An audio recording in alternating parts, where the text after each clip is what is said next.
This is awareness. Today, we're going to be talking about 3 ways to never run out of things to say in a conversation. First way, you can start the conversation out with a compliment. You can either do this with something about their work, you can do this with something about their energy, or you can do a platonic physical compliment. For example, I like your shoes. Shout out to the very first community post.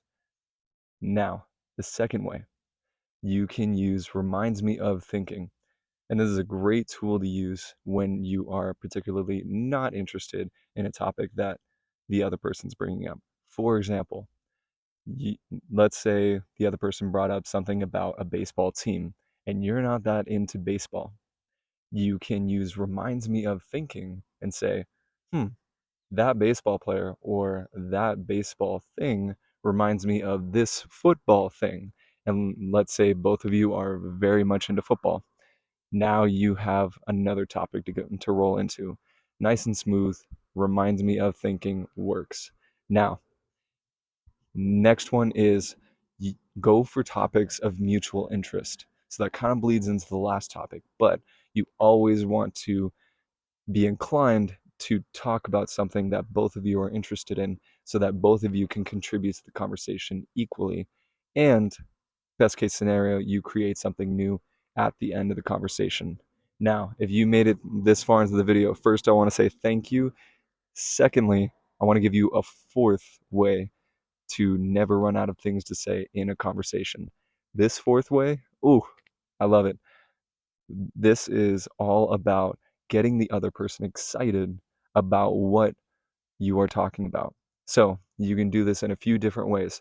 You can talk about something of mutual interest. Boom, they're excited. Let's say they're not interested in the topic.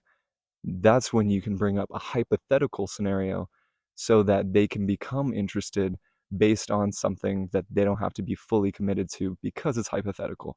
For example, if somebody's not into the topic at hand, you can say, let's say I gave you $100 million right now and an island. What would you do with that $100 million and an island? This way, they're not completely attached to the reality of their own situation because it's based on a hypothetical scenario. Great way to use something to get people excited about the conversation. Another way, be very susceptible to laughing. Laugh easily and only laugh at things that you genuinely think are funny, even if the other person doesn't think they're funny, and try to be sensitive to their feelings at the same time.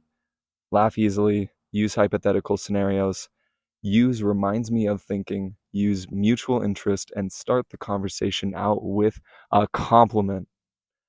These are the ways to never run out of things to say in a conversation.